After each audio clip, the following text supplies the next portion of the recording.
The Tennessee sun hung merciless over Nashville on that July afternoon, turning the asphalt into a shimmering grid of heat waves that distorted the air itself. Downtown Broadway pulsed with its usual chaos: tourists seeking honky-tonks, musicians hauling equipment, and street vendors competing for attention. Among them stood Daniel Carter, 34 years old, his weathered hands arranging bottles of water in a battered cooler that had seen better days. Daniel wiped sweat from his forehead with the back of his hand, squinting against the glare. His white t-shirt, dampened with perspiration, clung to his lean frame. A body that had once been stronger before the factory closure 6 months ago had stripped away not just his paycheck, but also his sense of security. The small folding table before him displayed his modest inventory: bottled water, granola bars, bags of chips. Nothing fancy. Nothing that would make him rich. But it was honest work, and Daniel Carter had always been an honest man. "Water! Cold water! $2!" he called out, his voice competing with the street musicians and the rumble of passing traffic. A few tourists glanced his way, but most walked past, drawn to the air-conditioned comfort of the bars and restaurants lining the street. Daniel's phone buzzed in his pocket. He pulled it out, seeing Emily's name on the screen. His wife. His chest tightened as he answered. "Hey, Em. Everything okay?" Emily Carter's voice came through, weak but trying to sound upbeat. "I'm fine, Danny. Just wanted to hear your voice. How's business today?" Daniel glanced at his cash box, barely $30 after 4 hours. "It's picking up," he lied, forcing cheerfulness into his tone. "This heat's got everyone thirsty. You taking your medication?" "Just took it. Don't worry about me." There was a pause, and Daniel could hear the television in the background of their small apartment in Antioch, 15 miles south. "We're going to be okay, aren't we?" The question landed like a weight on his shoulders. Emily's diagnosis 3 months ago, lupus, had come with a mountain of medical bills their inadequate insurance barely touched. The prescriptions alone cost more than he made most weeks selling water on the street. "We're going to be fine," Daniel said firmly, believing it because he had to. "I love you, Em. Get some rest." After hanging up, Daniel stood silent for a moment, staring at the parade of people who didn't see him. Invisible. That's what he'd become since losing his job at the automotive parts factory. Kevin Daniel Carter, once a floor supervisor with a decent salary and health benefits, now reduced to a man hawking water bottles on a street corner. But he wouldn't give up. Couldn't. Emily needed him. The afternoon dragged on, the temperature climbing past 95 degrees. Daniel sold a few bottles here and there, enough to keep hope flickering. Around 3 o'clock, he noticed a man stumbling along the sidewalk near Tootsie's Orchid Lounge. The man was tall, probably in his mid-60s, wearing jeans, a button-down shirt, and a baseball cap pulled low. He moved slowly, one hand bracing against the brick wall, his face flushed red. Daniel's instincts kicked in. Heat exhaustion. He'd seen it before. Leaving his table, Daniel grabbed 2 bottles of water from his cooler and hurried over.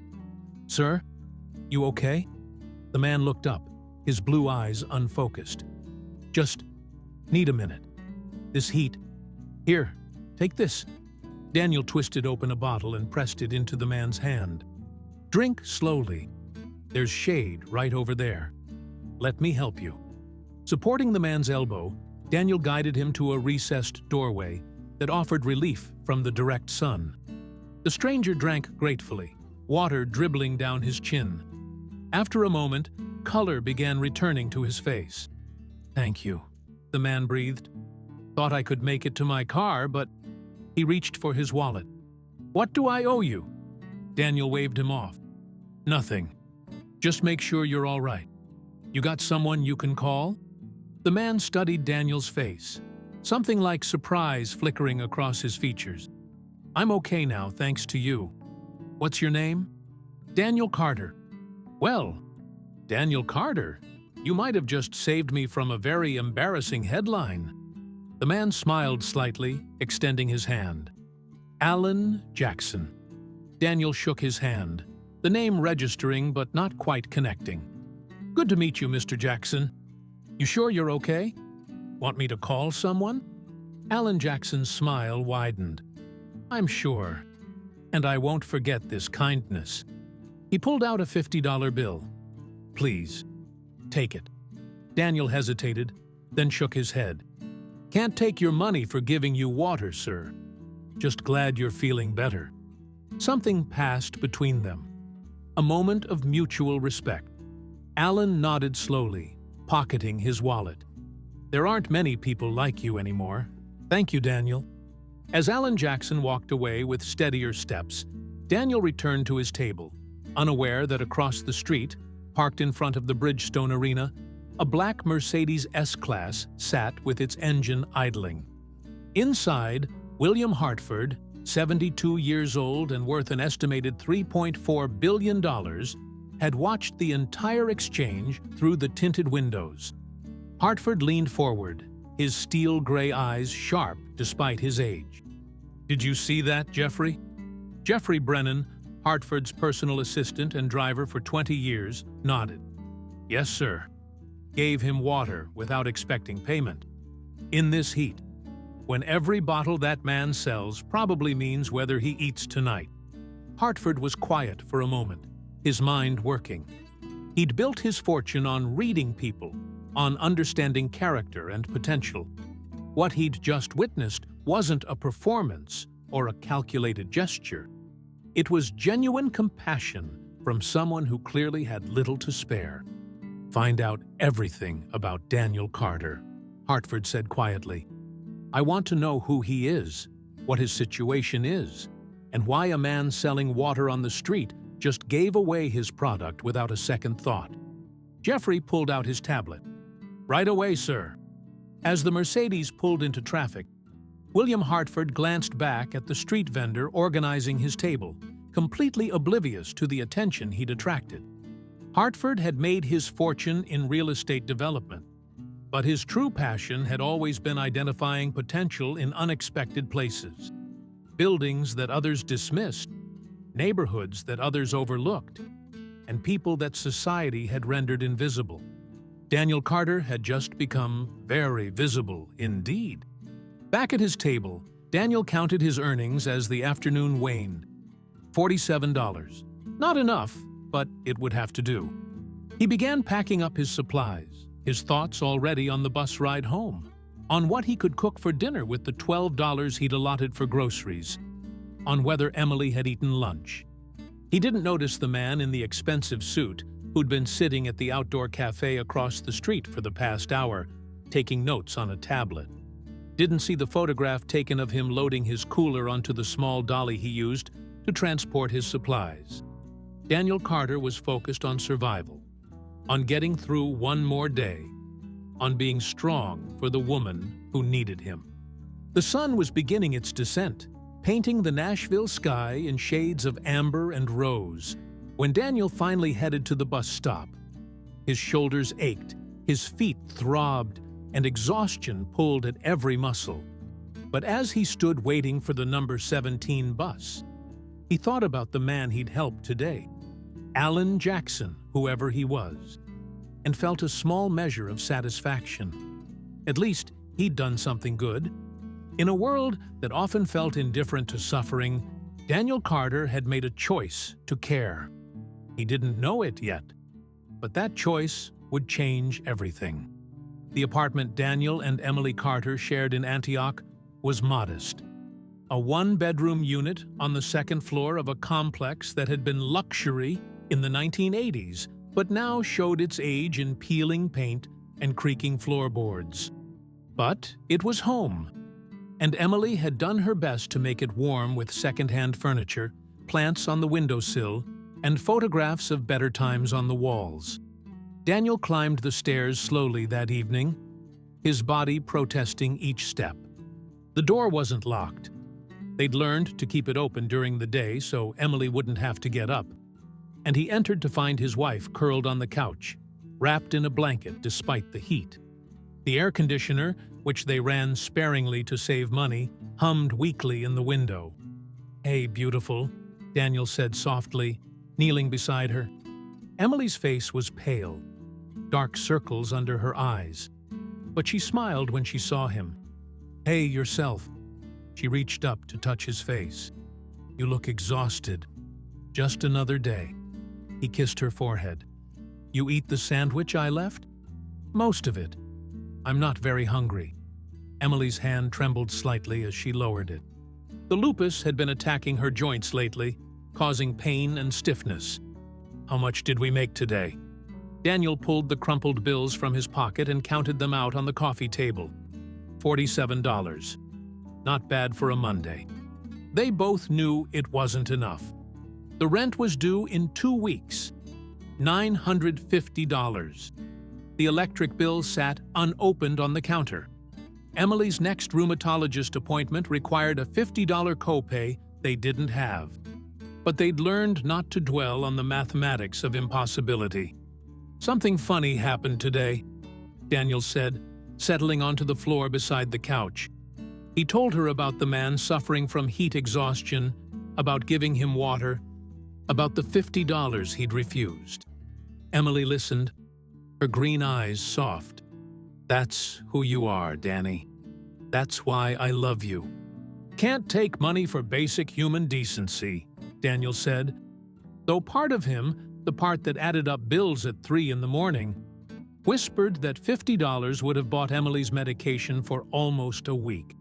They ate a simple dinner of rice and beans with scrambled eggs, and Daniel did his best to make Emily laugh with observations about the tourists he'd seen that day. Later, after she'd fallen asleep on the couch, the bedroom was too far, too much effort on bad days, Daniel sat at the small kitchen table with their bills spread before him. The numbers didn't add up. They never did. He'd applied to dozens of jobs, but at 34 with no college degree and a 6-month employment gap, the responses were rare and discouraging. The street vending was supposed to be temporary, just until he found something real. But temporary had become 3 months, and real seemed further away each day. Daniel's phone buzzed with an unknown number. He almost didn't answer, but something made him swipe to accept. "Is this Daniel Carter?" A professional male voice. "Yes. Who's this?" "My name is Jeffrey Brennan. I'm calling on behalf of William Hartford. Mr. Hartford would like to meet with you tomorrow morning, if you're available." Daniel frowned, suspicion immediately rising. "William Hartford. I don't know any—" "Mr. Hartford is a businessman who witnessed your kindness on Broadway today. He'd simply like to speak with you over coffee. Would 10 o'clock at the Frothy Monkey on 12th Avenue South work for you?" "Is this some kind of sales pitch? Because I'm not interested." "No sales, no pitch. Simply a conversation. Mr. Hartford believes in recognizing good character when he sees it. 1 hour of your time, Mr. Carter. I assure you, it will be worth your while." Daniel's mind raced. It sounded too good to be true, which usually meant it was. But something in Jeffrey Brennan's tone, professional, respectful, genuine, made him hesitate. "How do I know this is legitimate?" "Look up William Hartford, Hartford Development Group. Then decide. I'll text you the address. If you choose to come, Mr. Hartford will be there at 10. If not, we'll respect your decision." After hanging up, Daniel immediately searched William Hartford on his phone. The results made his breath catch. Forbes articles, real estate empire, philanthropist, net worth in the billions, photographs of an elderly man with sharp eyes and an intelligent face at charity galas and business conferences. Why would someone like that want to meet him? Daniel stared at his phone for a long time. Then at Emily sleeping peacefully on the couch. Then at the bills on the table. Maybe it was a scam. Maybe it was real. But what did he have to lose? At exactly 10 o'clock the next morning, Daniel stood outside the Frothy Monkey. a trendy coffee shop in the 12th South neighborhood. He'd worn his best clothes, khaki pants and a polo shirt that Emily had ironed for him despite her aching hands, and arrived 15 minutes early, which he now realized made him look desperate. A black Mercedes pulled up at 9:58, and an older man in a well-tailored suit emerged from the passenger side, followed by a younger man who must be Jeffrey Brennan. William Hartford moved with the confidence of someone accustomed to respect, but his eyes, when they found Daniel, held warmth rather than the cold assessment Daniel had expected. "Mr. Carter." Hartford extended his hand. "Thank you for coming. Shall we?" Inside, Hartford ordered 3 coffees and led them to a corner table. Daniel sat rigidly, unsure what to do with his hands.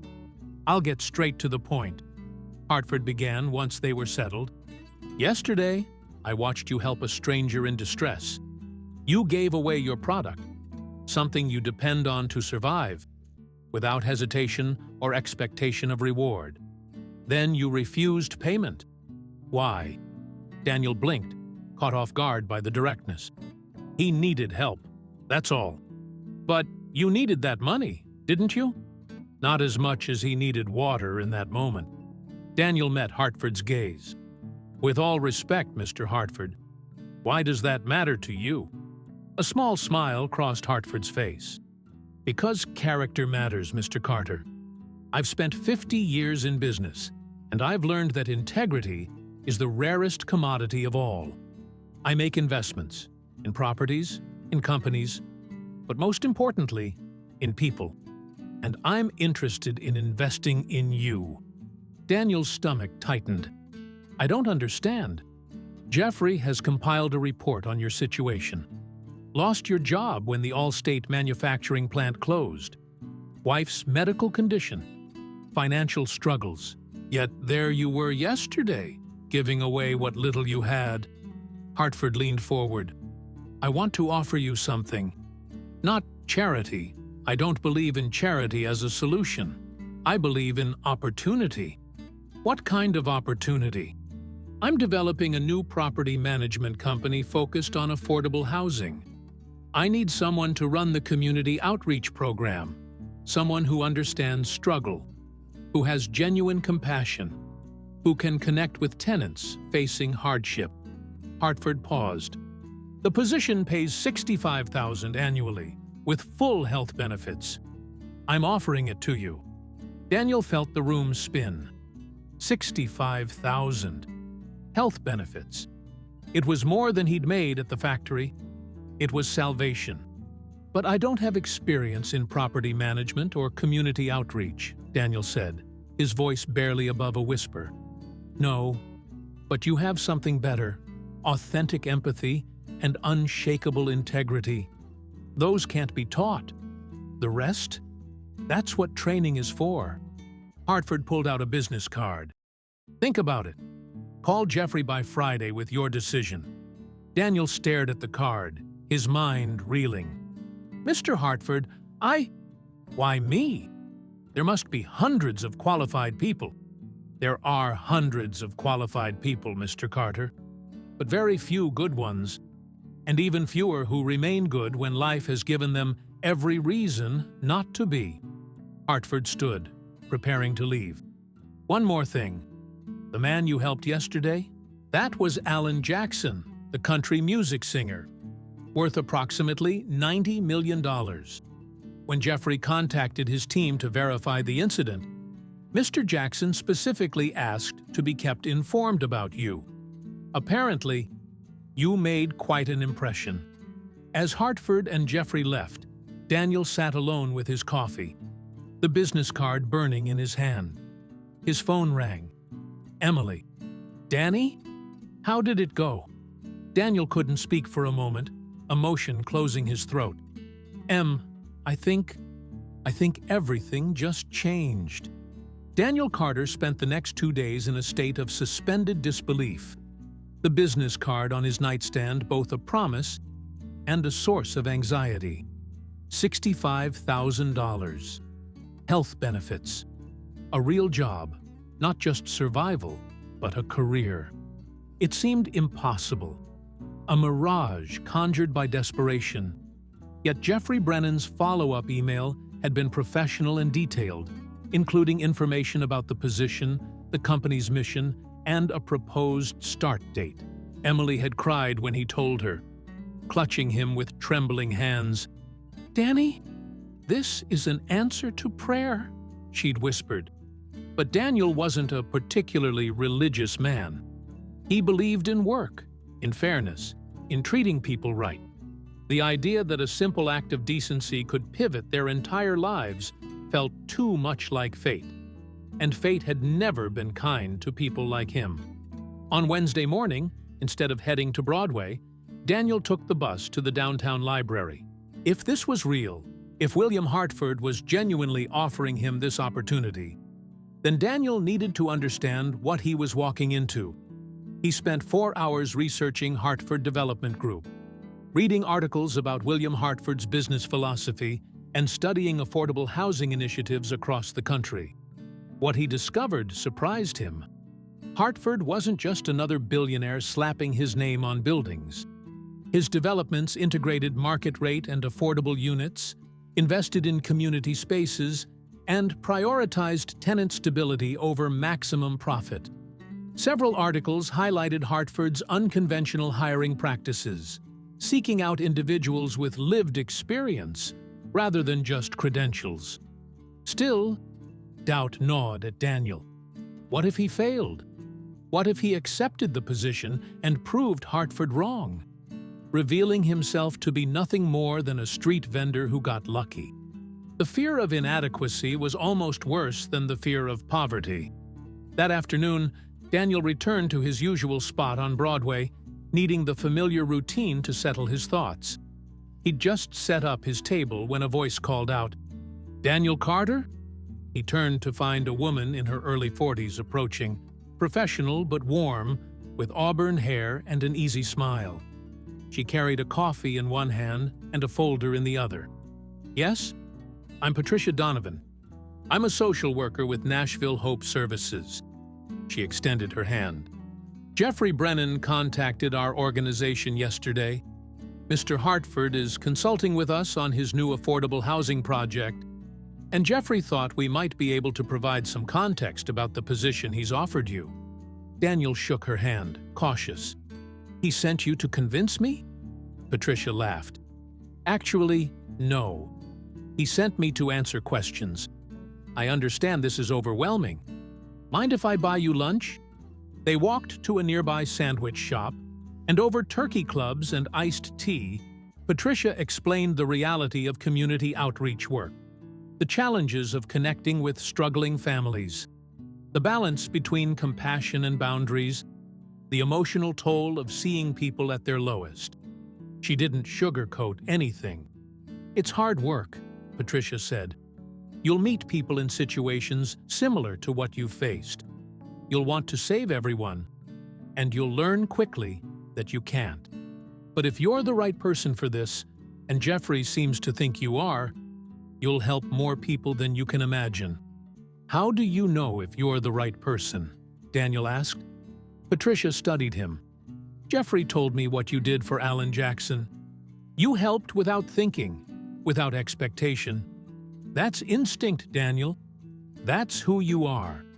The question isn't whether you're qualified, it's whether you're willing." When Daniel returned home that evening, he found Emily in better spirits than usual, sitting up on the couch with her laptop open. She'd been researching lupus treatment options, comparing the coverage of Hartford Development Group's health insurance against their current inadequate plan. "Danny, this insurance would cover Dr. Fitzgerald," she said, excitement brightening her pale face.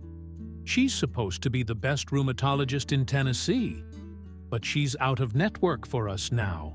And the biologics she mentioned, the ones that could actually put me in remission, they'd be covered. Not fully, but manageable." Daniel sat beside her, taking her hand. "You think I should accept? I think this is a gift, and we'd be fools not to take it." Emily's eyes searched his face. But I also know you're scared. You think you don't deserve it." He couldn't deny it. The voice in his head, the one that had grown louder with every rejection letter, every humiliation of poverty, kept insisting that people like them didn't get opportunities like this. People like them got by, scraped through, survived if they were lucky. They didn't get second chances from billionaires. "What if I'm not good at it?" Daniel said quietly. "What if he's wrong about me?" Emily squeezed his hand. "What if he's right? What if this is exactly what you're meant to do? Danny, I've watched you these past months, seen how you treat people on the street, even the ones who ignore you, even the ones who are rude. You see people, really see them. That's rare." Daniel thought about the people he'd encountered selling water, the homeless veteran he'd given free bottles to, even when it meant going home with less, the teenage runaway he'd directed to a shelter, the elderly woman whose credit card was declined at a restaurant, and whom he'd quietly bought lunch for. He'd never thought of these moments as special, just as obvious responses to need. Maybe that was the point. On Thursday morning, Daniel called the number on Jeffrey Brennan's card. Jeffrey Brennan speaking. "Mr. Brennan, this is Daniel Carter. I've thought about Mr. Hartford's offer." Daniel took a deep breath, Emily's hand gripping his. "If he's still willing, I'd like to accept the position." There was warmth in Jeffrey's voice when he responded. "I'm very glad to hear that, Daniel. Mr. Hartford will be pleased. Can you come to our offices tomorrow at 9? We'll have paperwork to complete and discuss your training timeline."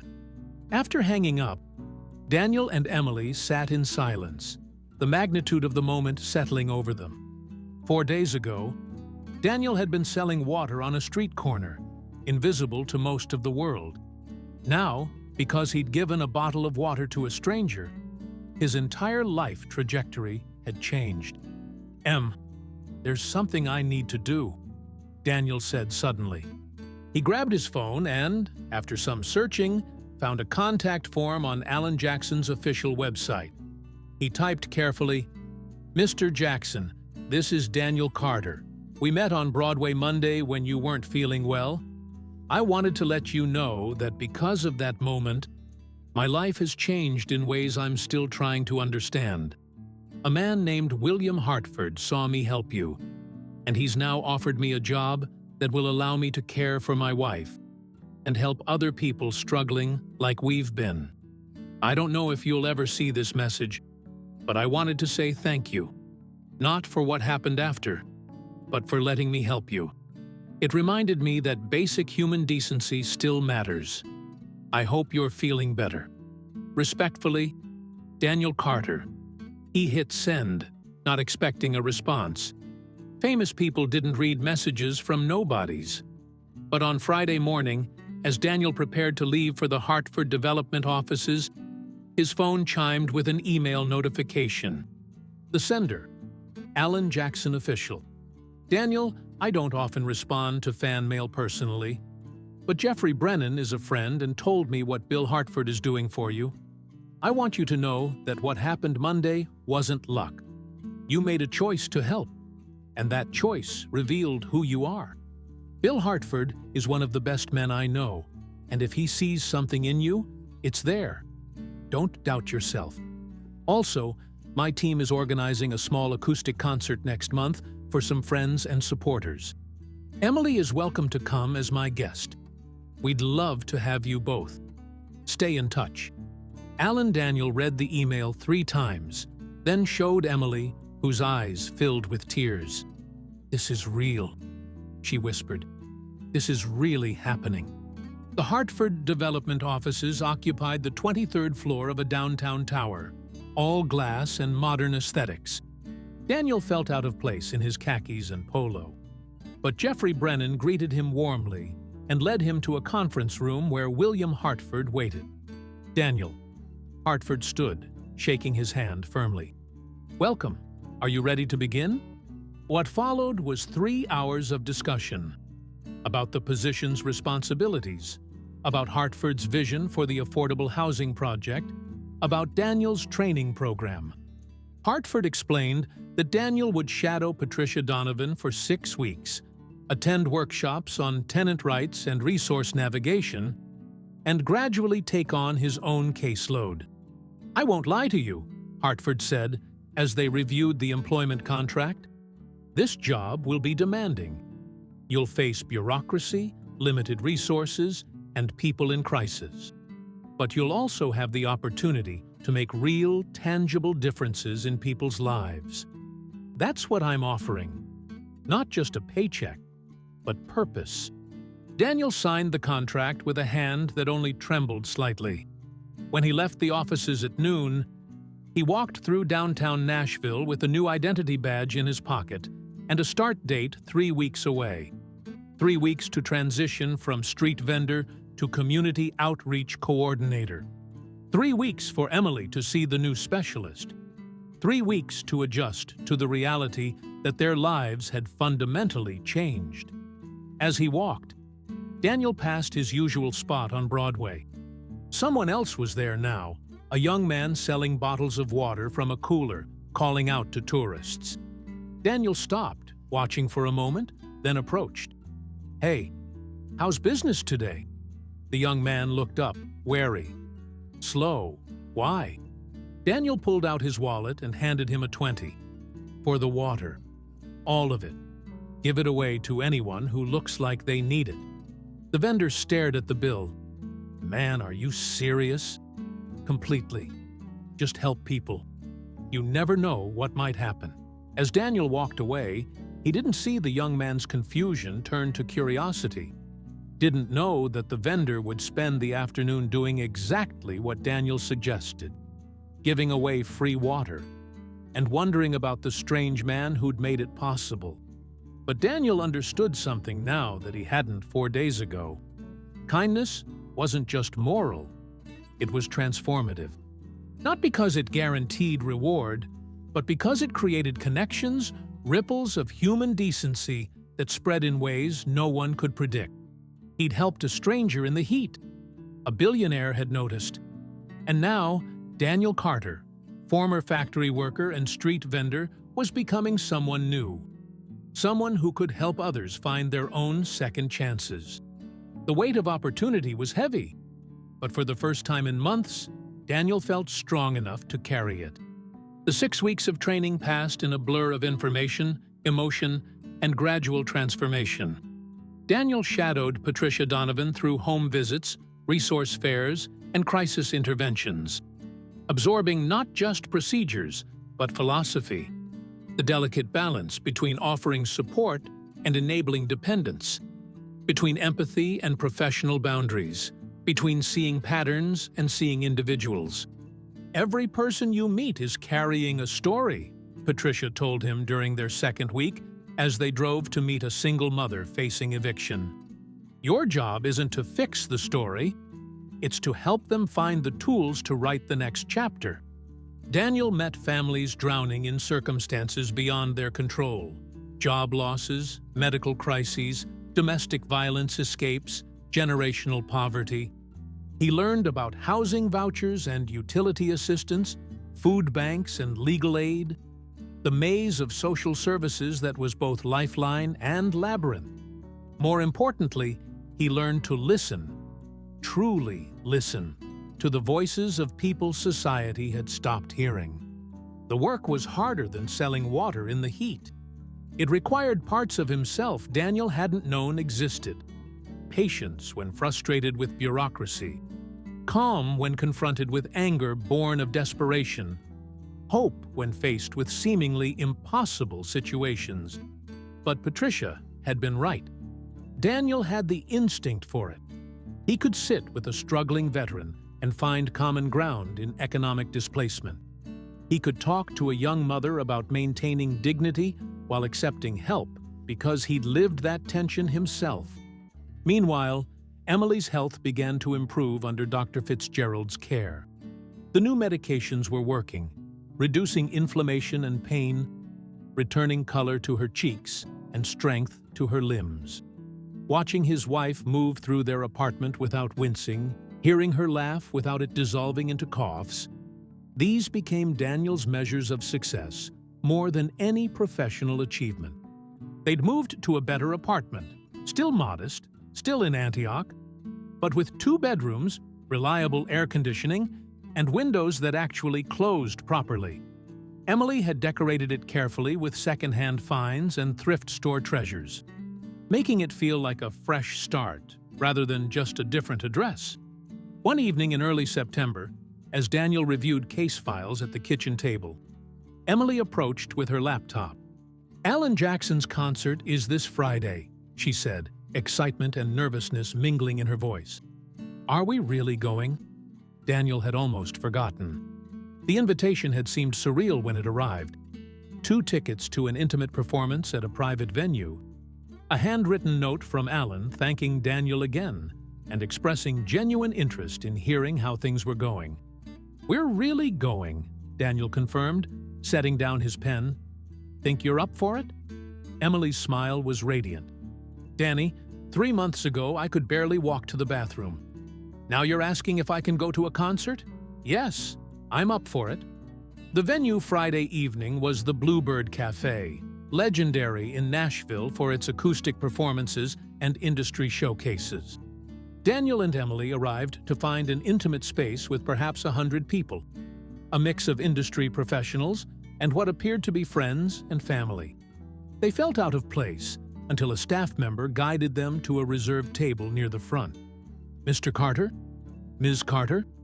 A woman with an efficient clipboard approached. "Mr. Jackson wanted me to make sure you were comfortable. Can I get you anything?" Before Daniel could respond, a familiar voice interrupted. "I'll take care of them, Jennifer." Alan Jackson himself stood there, casual in jeans and a button-down shirt, looking healthy and robust. Nothing like the heat-exhausted man Daniel had helped months ago. His handshake was firm, his smile genuine. "Daniel, Emily, thank you for coming." Alan gestured to the chairs. "Please, sit. We'll talk after the show." The performance was breathtaking. Alan's rich voice filling the small room with songs that spoke of love, loss, home, and resilience. Emily cried during "Remember When?" gripping Daniel's hand.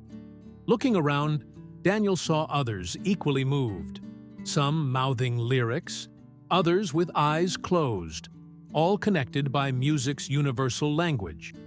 After the final song and the standing ovation, Alan approached their table with 2 other people, a woman in her 50s with kind eyes, and a man around Daniel's age with an easy confidence. "Daniel, Emily, this is my wife Denise, and this is Travis Holloway. He runs the Jackson Family Foundation." Alan pulled up a chair. "I wanted to properly thank you, but also to hear about what's been happening since we met." Over the next hour, the 5 of them talked, not as celebrity to fans, but as people sharing stories. Daniel explained his new role with Hartford Development, the affordable housing project, his training. Emily talked about her health improvements, her part-time remote work as a medical transcriptionist that she'd recently started, their slow rebuild of stability. "What you're doing, this community outreach work, it's important," Travis Holloway said, leaning forward with interest. "Alan and I have been looking at ways the foundation can support affordable housing initiatives. Would you be open to consulting with us about what families actually need versus what organizations think they need?" Daniel blinked. "You want my advice?" "We want your perspective," Alan corrected gently. "You've lived it, Daniel. That's worth more than a dozen policy studies." As the evening wound down, Alan walked Daniel and Emily to their car, a used Honda Civic they'd purchased 2 weeks ago, replacing the bus passes that had defined their mobility for months. "Can I tell you something?" Alan said as they reached the parking lot. "That day on Broadway, I was on my way to a meeting about a business deal that was stressing me out. I'd been so focused on contracts and percentages that I'd forgotten what actually matters. People taking care of each other. You reminded me, so thank you for that." You're thanking me? Daniel shook his head. Mr. Jackson, because of that moment, Alan, please, Alan, because of that moment, my wife has health care. I have a career. We have hope. I should be thanking you. Alan smiled. I didn't do anything except get overheated and accept some water. What happened after? That was Bill Hartford recognizing something worth investing in. Don't discount your own value, Daniel. Driving home, Emily rested her head on Daniel's shoulder at stoplights, humming, "Remember When." Daniel thought about value, how he'd felt worthless 6 months ago, how a simple act of decency had revealed worth he hadn't known he possessed. His phone buzzed with a text from William Hartford. Jeffrey tells me the training is going well. Looking forward to hearing your thoughts on the tenant welcome program next week. By the way, Alan mentioned your conversation tonight. The Jackson Foundation partnership could be valuable for both organizations. Let's discuss Monday. Daniel showed Emily the text. This is my life now, he said, still marveling. I'm consulting with country music foundations and discussing partnerships with billionaires. No, Emily corrected softly. You're doing the same thing you've always done, helping people. You just have better tools now. She was right. The following Monday, Daniel presented his ideas for the Tenant Welcome Program at Hartford Development's monthly meeting. A comprehensive orientation that treated new residents as partners rather than charity cases, that educated them about rights and responsibilities, that connected them immediately with community resources. The room included Hartford, several executives, and representatives from partner organizations. The key, Daniel explained, his initial nervousness fading as he spoke about something he understood intimately, is dignity. When I was struggling, the hardest part wasn't the poverty. It was feeling invisible. Every interaction that treated me like a problem rather than a person made me feel smaller. So this program should make people feel seen. One executive, Gregory Winters, Vice President of Operations, pushed back. These are complex systems, Mr. Carter. Most tenants won't understand lease terms and housing regulations. Then we explain them, Daniel said firmly. Most tenants are smart people dealing with hard situations. They can understand complex systems if we take time to teach, rather than just handing them paperwork and expectations. Hartford, who'd been silent throughout the presentation, spoke up. Gregory, Daniel's point is precisely why I hired him. We've been designing these programs from our perspective. People who've never worried about housing stability. Daniel brings the perspective of someone who has. I suggest we listen. The comment landed with weight, and Gregory nodded, chastened. The meeting continued with constructive refinement of Daniel's ideas, and by the end, the Tenant Welcome Program had been approved for implementation. Afterward, Hartford asked Daniel to his office, a surprisingly modest space with more family photographs than awards, though both were present. You did well today, Hartford said, settling into his chair. Held your ground when challenged, stayed focused on mission rather than ego. I just said what I know to be true, Daniel replied. Exactly. That's leadership, Daniel. Not always having answers, but being willing to speak truth, even when it's uncomfortable. Hartford pulled out a folder. I want to talk to you about something. The Affordable Housing Project, Riverside Commons, breaks ground in January. 200 units, mixed income, community-focused design. I want you to be the Community Relations Director for the entire property. It's a promotion from what we initially discussed. More responsibility, more compensation, more visibility. Daniel's heart raced. Mr. Hartford, I've only been here 2 months, and you've demonstrated more authentic leadership than people I've watched for years. This isn't charity or sentimentality. This is me recognizing capability. Hartford slid the folder across the desk. Think about it. Talk to Emily. Let me know next week." Walking to his car that evening, Daniel called Emily to tell her about the offer, about the meeting, about how surreal his new reality continued to feel. "You keep waiting for it to disappear," Emily said perceptively. "For someone to realize they made a mistake and take it all away." "Don't you?" Daniel countered. "No, because this isn't luck, Danny. You earned this. Maybe not in the traditional way, but through years of being a good man, even when being good didn't pay. The universe, or God, or karma, or whatever you want to call it, noticed. Stop questioning it and start embracing it." That night, Daniel sat on their apartment balcony, looking out over Antioch's modest streets, thinking about the path that had brought him here. A factory closure, financial devastation, Emily's illness, selling water in the summer heat. One moment of compassion observed by the right person at the right time. It would be easy to call it luck, but Emily was right. It was something more fundamental.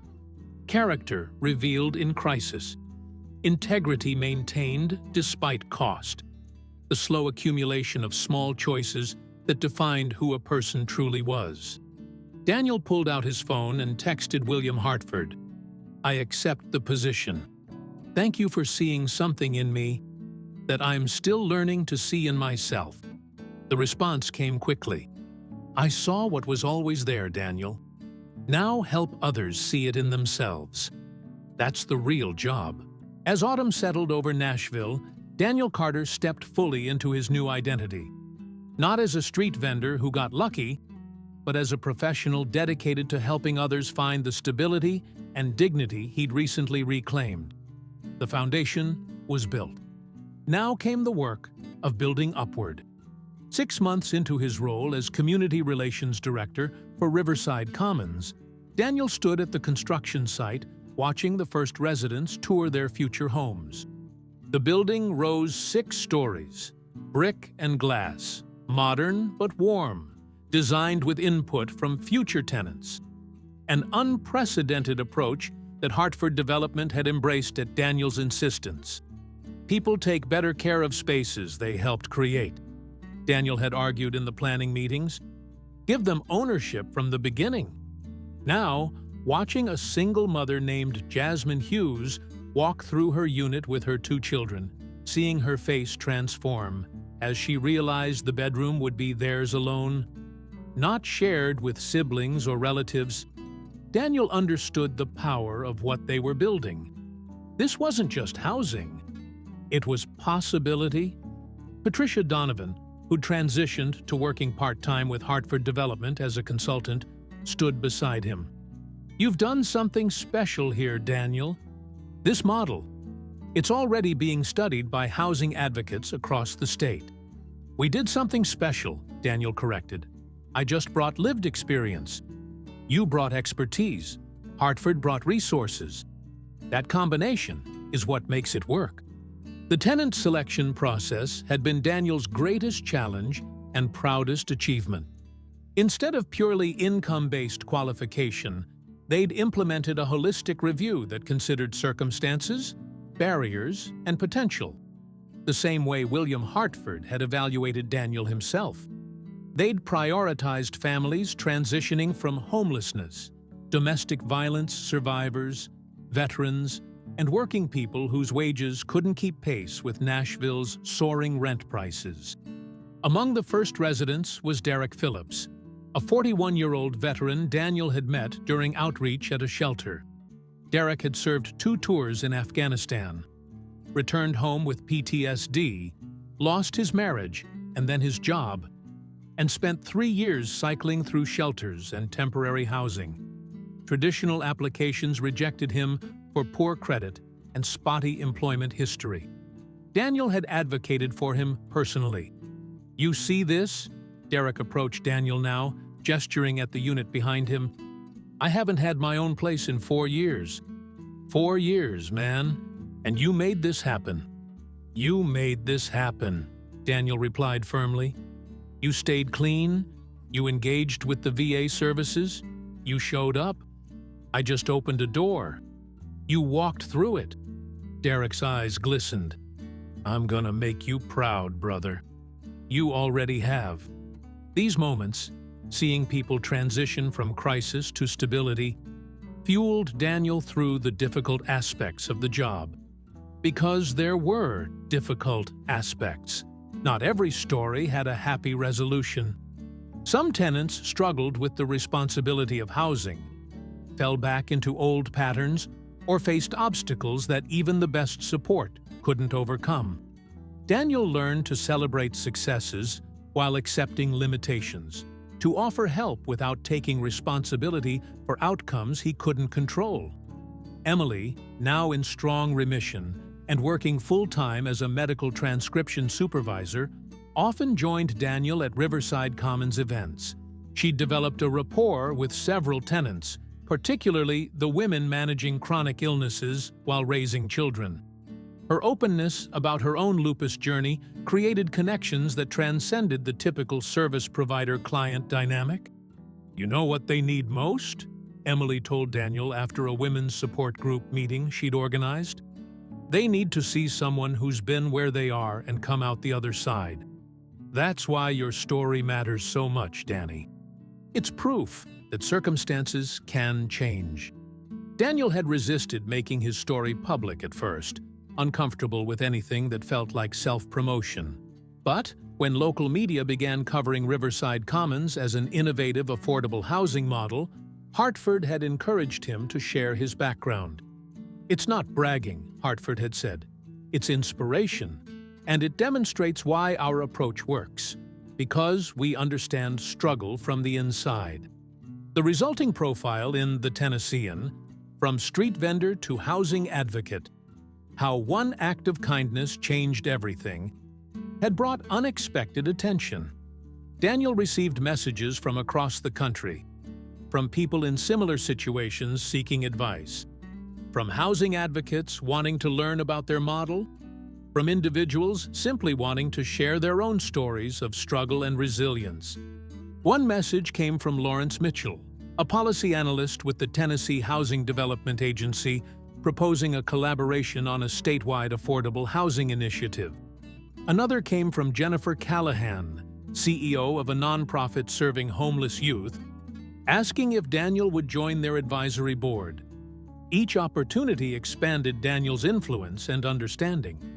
But the most meaningful message came from an unexpected source: his former supervisor at the Allstate manufacturing plant, Robert Chen. "Daniel, I saw the article about what you're doing now. I wanted to reach out and apologize. When the plant closed and I had to let everyone go, I wrote generic recommendation letters because I was overwhelmed and burned out. I didn't give you the support you deserved. Seeing what you've accomplished, knowing what you were dealing with, I'm sorry I didn't do better by you. What you're building at Riverside Commons is remarkable. I'm proud to have known you." Robert Daniel stared at the email for a long time before responding. He'd harbored no anger toward Robert. The plant closure hadn't been his fault, and Daniel understood the impossible position middle managers faced when corporations made devastating decisions. But the acknowledgement meant something nonetheless. "Robert, no apology necessary. We were all struggling during that time. I'm grateful for the years I worked at Allstate and what I learned there. If you're ever interested in seeing Riverside Commons, I'd be happy to give you a tour." Daniel. They met the following week, walking through the completed sections of Riverside Commons, while Daniel explained the project's philosophy and structure. Robert listened intently, asking thoughtful questions about sustainability and scalability. "You found your calling," Robert said as they concluded the tour. "You were a good supervisor at the plant, fair, reliable, respected. But this is different. This is purpose." That evening, Daniel and Emily hosted a small dinner at their apartment, a tradition they'd started once finances stabilized. Tonight's guests were William Hartford, Patricia Donovan, and Travis Holloway from the Jackson Family Foundation. The conversation ranged from housing policy to country music to the small joys of everyday stability. "Can I share something?" Hartford said as they cleared dessert plates. "When I first saw Daniel help Alan that day on Broadway, I wasn't actually planning to do anything about it. I was impressed, certainly, but I've witnessed countless acts of kindness over the years. What made me act was what happened after." He gestured toward Daniel. "Alan offered payment, and you refused. That was admirable. But then you went back to your table and I watched you count your money. $47, I later learned. Barely enough for anything. And you didn't show regret or frustration. You just packed up and headed home. That's when I understood your kindness wasn't performative or impulsive. It was fundamental to who you are, even when it cost you." "I didn't know anyone was watching," Daniel said quietly. "Exactly. That's authentic character. What you do when you think no one's looking." Hartford smiled. "I've made many investments in my life. Some profitable, some not. But investing in you, Daniel, that's been among the most rewarding. Not financially, though Riverside Commons will be successful, but because of the ripples. Do you understand what I mean by ripples?" Daniel thought about Derek Phillips securing his first steady job in years, about Jasmine Hughes's children attending a good school district for the first time, about the young mother who'd stopped by his office last week just to say thank you because someone had finally treated her with respect, about the policy changes being discussed at the state level based on Riverside Commons' model. "I think I do," Daniel answered. "One act of compassion witnessed," Hartford continued, "led to one employment opportunity, which led to one innovative housing project, which is now influencing policy and practice across Tennessee. And each person who finds stability at Riverside Commons will affect dozens of others, their children, their extended families, their communities. Ripples upon ripples. That's the real return on investment." Travis Holloway nodded. "The Jackson Foundation has started implementing similar principles in our grant-making, looking beyond credentials to lived experience, prioritizing authentic connection over professional distance. We're seeing better outcomes already." After their guests left, Daniel and Emily stood on their balcony, the Nashville skyline glowing in the distance. A year ago, they'd been drowning, financially, emotionally, physically. Now they were stable, purposeful, even happy. The transformation was almost dizzying in its completeness. "Do you ever feel guilty?" Emily asked softly. "That we got lucky when so many others don't?" Daniel considered the question. "Not guilty. Responsible. Like we have an obligation to pay it forward, to help others find their own second chances." "You're doing that." "We're doing that," Daniel corrected, taking her hand. "You're part of this too, Em. The support groups, the mentoring, the way you connect with people. That matters just as much." In April, Riverside Commons held its grand opening with full occupancy and a waiting list of over 300 families. The event drew local politicians, housing advocates, media, and celebrities, including Alan Jackson, who performed a short acoustic set for the residents. During his speech, William Hartford told the story of how the project began, with one man giving water to a stranger in the heat, and another man choosing to pay attention.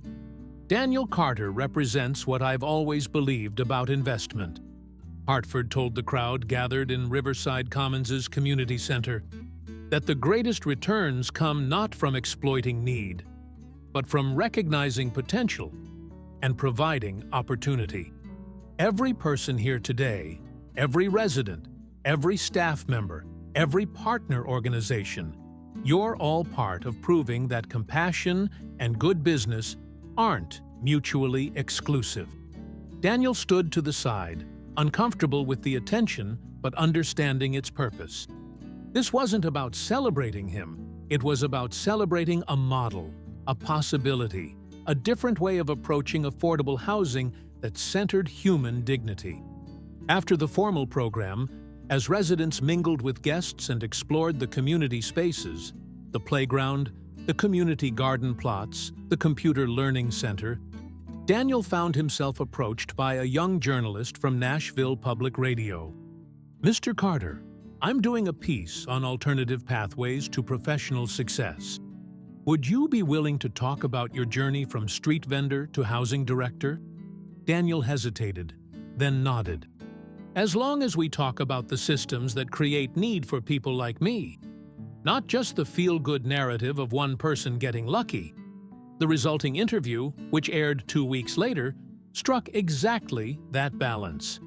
Daniel spoke candidly about the manufacturing job loss that had devastated not just his family, but hundreds of families in Middle Tennessee, about the inadequacy of unemployment benefits and job retraining programs, about the healthcare system that made Emily's illness a financial catastrophe rather than just a health challenge, about the invisibility of poverty, the way people stopped seeing you when you were struggling. But he also spoke about William Hartford's investment philosophy, about the Riverside Commons model, about what became possible when you treated people in crisis as partners rather than problems. "I was one act of kindness away from opportunity," Daniel said in the interview, "but there are thousands of people just as worthy, just as capable, who never get that moment. The question isn't why did I succeed? It's why don't we create more pathways for people to demonstrate their worth? Why do we make people prove they deserve basic stability?" The interview resonated broadly, shared across social media, picked up by national outlets. Daniel received speaking invitations from universities, conferences, and advocacy organizations. He accepted some, always insisting on bringing residents from Riverside Commons to share their own stories alongside his. One invitation came from a congressional committee studying affordable housing policy. Daniel testified in Washington, D.C., Emily beside him, about the gap between policy and lived reality. "You can't legislate compassion," Daniel told the committee, "but you can create systems that either enable it or obstruct it. Riverside Commons works because we removed barriers, credit score requirements that punish past hardship, lease terms that assume worst intentions, application processes that exhaust people already exhausted by survival. We treated people the way I wish I'd been treated during my lowest moments, with dignity, with patience, with belief in their potential." One congresswoman, Linda Vasquez from California, approached him afterward. "Would you be willing to consult on legislation we're drafting? We need voices like yours in the process." Daniel found himself navigating worlds he'd never imagined. Policy meetings, foundation boards, national conferences. Always, he brought his street-level perspective, challenging assumptions, asking uncomfortable questions, refusing to let the work become abstract. But his grounding remained Riverside Commons and its residents. He kept regular office hours there, maintaining personal connections with families, celebrating milestones, providing support during setbacks. When Derek Phillips completed a welding certification program and secured a union job, Daniel attended his graduation. When Jasmine Hughes's daughter made the honor roll, he added her certificate to the Community Achievement Board he'd created in the main lobby. One afternoon in June, Daniel sat in his office reviewing applications for the second Riverside Commons property. Hartford Development had greenlit an expansion based on the first building's success when his phone rang with an unfamiliar number. "Is this Daniel Carter?" A woman's voice, uncertain. "Yes, this is Daniel. My name is Angela Morrison. I saw your interview on NPR, and I wanted to thank you." "For what?" "For saying that thing about being invisible. My husband lost his job 8 months ago. We're about to lose our apartment. I've been so ashamed, like we did something wrong. But hearing you talk about it, about how the systems failed you, not the other way around, It helped me feel less alone. They talked for 30 minutes. Daniel provided referrals to resources, explained tenant rights, offered strategies he'd learned both from struggling and from helping others navigate struggle. When they hung up, Angela Morrison had a plan, and Daniel had a reminder of why the work mattered. These calls came regularly now, people across the country reaching out for advice, for connection, for hope. Daniel responded to each one personally, often staying late to ensure no message went unanswered. Emily worried about burnout, but Daniel explained that these conversations energized rather than depleted him. "It's like I'm giving water to people suffering in the heat," he told her. "Except now I have an endless supply instead of a rationed few bottles. How could I not share it?" In September, Alan Jackson released a new album with a song called The Waterman, a story song about a street vendor who helped a stranger and changed his own life in the process. The liner notes included a dedication for Daniel Carter, who reminded me what matters most. When the song climbed the country charts, reaching number 3, Daniel received another surge of media attention. He leveraged it strategically, always redirecting focus to affordable housing advocacy, to the residents of Riverside Commons, to the systemic changes needed to address poverty. William Hartford, now 73 and gradually stepping back from daily operations, told Daniel during one of their regular mentoring sessions, "You've become what I hoped you would. Not just an employee, but a leader and advocate. You're building something that will outlast all of us." "Haunted." "I'm just doing what you did for me," Daniel replied, "seeing potential and investing in it." "No," Hartford corrected gently. "You're doing what you've always done, helping people who need it. The difference is scope, not essence. Don't forget that." By the end of the year, 3 more Riverside Commons properties were in development across Tennessee, each employing the model Daniel had helped create. Other cities were reaching out, wanting to replicate the approach. A documentary crew was filming the original property's first year, capturing the stories of residents rebuilding their lives. On Christmas Eve, Daniel and Emily hosted an open house at Riverside Commons for residents who had nowhere else to go. 50 people showed up. Families, individuals, children. They shared a potluck dinner, exchanged small gifts, and told stories. Derek Phillips talked about his new apartment he was saving to rent independently. Jasmine Hughes shared that she'd been accepted to nursing school with a full scholarship. An elderly resident named Vincent Lawson played piano while others sang carols. As Daniel looked around the community room, at faces that had been marked by hardship now lit with something like joy, he thought about the path that had brought him here, the factory closure that had seemed like the end of everything, the humiliation of selling water on street corners, the day he'd helped a stranger without knowing anyone was watching. Emily slipped her hand into his. "What are you thinking?" "That everything, all of it, even the worst parts, led here, to this moment, these people, this purpose. Do you think you'd do it again? If you could go back, knowing how hard it would be?" Daniel didn't hesitate. "Yes, because the hard parts made me who I needed to be to do this work. Without struggling, I wouldn't understand. Without being invisible, I wouldn't see others who are invisible." Later that night, after the last residents had left and they were cleaning up, Daniel's phone buzzed with a message from William Hartford. "Merry Christmas, Daniel. Thank you for proving that my instincts about you were correct. You've built something beautiful."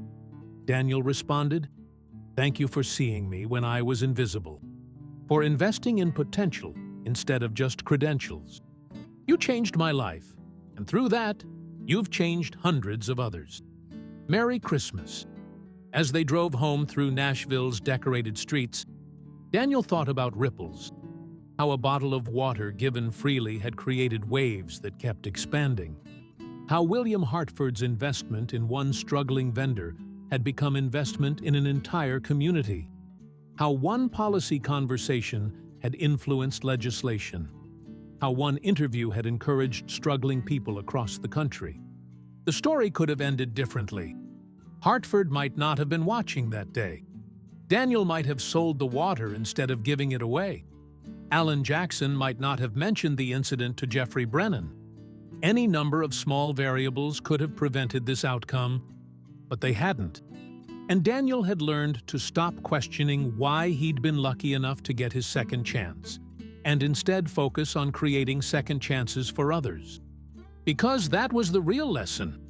Not that good deeds were always rewarded, but that when opportunity came, you had a responsibility to multiply it.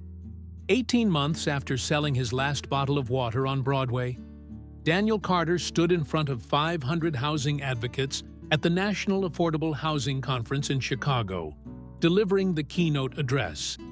He told his story, but more importantly, he challenged the audience to rethink their assumptions about who deserved help and what form that help should take. "I wasn't saved by charity," Daniel concluded his speech.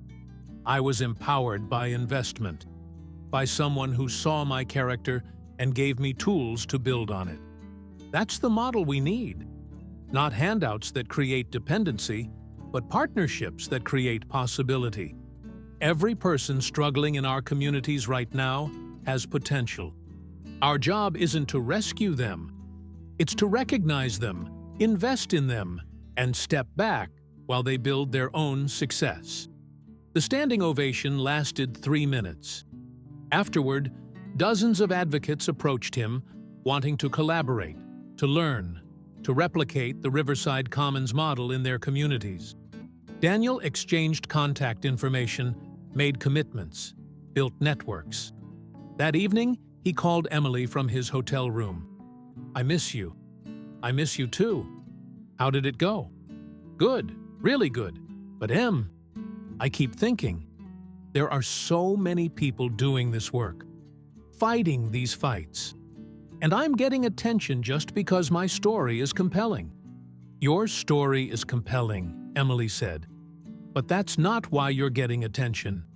You're getting attention because you're effective, because you combine lived experience with professional skill, because you refuse to let the work become comfortable. Don't minimize that." She was right, as usual. Daniel had worked hard to earn his expertise, shadowing Patricia, studying housing policy, learning from mistakes, listening to residents. The street vendor origin story opened doors, but his competence kept them open.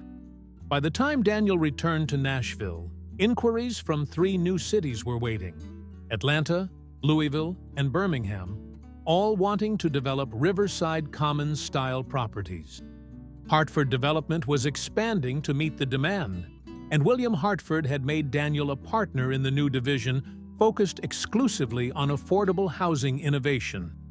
"You're not an employee anymore," Hartford told him during the partnership announcement. "You're a colleague, an equal stakeholder in this vision. Your voice carries the same weight as mine." The responsibility was immense, but Daniel was ready for it. He'd spent 2 years learning, growing, transforming from a man who'd felt powerless into someone who could create power for others. The journey wasn't finished, would never be finished, but he'd found his life's work. On a warm evening in May, 3 years after the day he'd given water to Alan Jackson, Daniel stood on the construction site of Riverside Commons, Birmingham, with Emily, William Hartford, Patricia Donovan, and Derek Phillips, who now worked as a community outreach specialist for Hartford Development, hired on Daniel's recommendation. 3 years, Emily said softly. From selling water to building communities. It's almost unbelievable. Not unbelievable, Hartford corrected. Inevitable. Daniel was always going to do something meaningful. I just happened to notice at the right moment. Daniel looked at the skeletal framework rising before them. Another building that would house 200 families, Another opportunity to prove that affordable housing could be dignified and sustainable. Another ripple expanding outward. "I think about that day a lot," Daniel admitted. "About what would have happened if I'd kept the water, if I'd charged Alan, if I'd been having a bad day and ignored someone who needed help. How different everything would be." "But you didn't," Derek pointed out, "because that's not who you are. You helped because helping is what you do. That's why all of this works. It's built on authenticity, not strategy." As the sun set over Birmingham, painting the construction site in golden light, Daniel Carter understood something fundamental about his journey. It wasn't a rags-to-riches fairy tale. It was a testament to the power of consistency, of making the right choices repeatedly, even when they cost you, even when no one was watching, even when the reward seemed impossible. He'd helped a stranger in the heat, because that's what decent people did. A billionaire had noticed because he'd spent a lifetime looking for character in unexpected places. And together, they'd built something that would help thousands of people find the stability and dignity that everyone deserved. The story of the street vendor and the billionaire would be told and retold, inspiring articles and interviews, and eventually even a book. But for Daniel, the real story was simpler. A man gave water. Another man paid attention. And thousands of lives changed because two people chose to see the humanity in each other. That was the lesson. That was the ripple. That was everything that mattered. As they left the construction site, Daniel received a text from a number he didn't recognize. "Mr. Carter, my name is Raymond Foster. I lost my job 6 months ago, and I've been selling bottled water downtown to support my family. I saw your story and wondered if you had any advice. I'm trying to stay hopeful, but it's hard." Daniel stopped walking, reading the message twice. Then he called the number. "Raymond, this is Daniel Carter. Tell me what's going on, and let's see how I can help." Because that's what you did when someone needed water in the heat. You gave it freely. You didn't know what might happen next, but you gave it anyway, trusting that kindness created possibilities beyond anyone's ability to predict. And sometimes, not always, but sometimes, the ripples came back as waves, lifting everyone they touched towards something better.